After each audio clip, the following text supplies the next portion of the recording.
Kamareddy collectorate sub station ప్రాంగణంలో Kamareddy town sub డివిజన్ను సంబంధించిన విద్యుత్ వినియోగదారుల ఫిర్యాదుల పరిష్కార వేదిక నిర్వహించారు.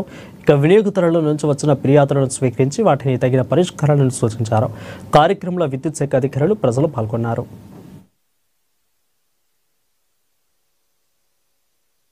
సిటిజన్ చార్ట్ మాత్రం కంపల్సరీగా ఉండాలి.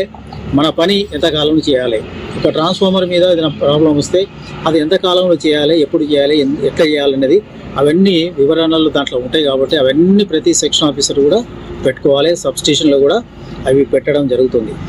అట్లాగే తర్వాత ఇప్పుడు ఈ మధ్యకాలంలో మా సిఎండి గారు, ఎన్పిడిసిఎల్ సిఎండి గారు యాంటీ కరప్షన్ బోర్డ్స్ అని కూడా తయారు చేసి పెట్టారు.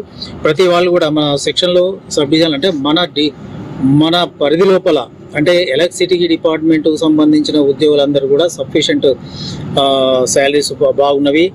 ఉన్న స్కేళ్లలో మాస్టర్ స్కేల్స్ అనేది మన ఎలక్ట్రిసిటీ డిపార్ట్మెంట్ ఉంది. కాబట్టి అలాంటిది ఏంటంటే మనం ఎలాంటి ఇబ్బందులు కలగజేయకుండా ఎవరికి కన్సూమర్స్ కానీ, రైతాంగం కానీ, commercial activities, non commercial activities ఉన్న కన్సూమర్స్కి కానీ ఇబ్బంది పెట్టకుండా మరి మనము నిర్ణీత సమయంలో వాళ్ళకు సేవలు అందించేసేసి మనము తగు రీతిన వాళ్ళను మనము ఆదుకోవడం కాదు, వాళ్ళకు పనిచేసి పెట్టడమే మన ముఖ్య ధర్మం. అది ఎందుకంటే కన్సూమర్ ఈజ్ అవర్ గాడ్.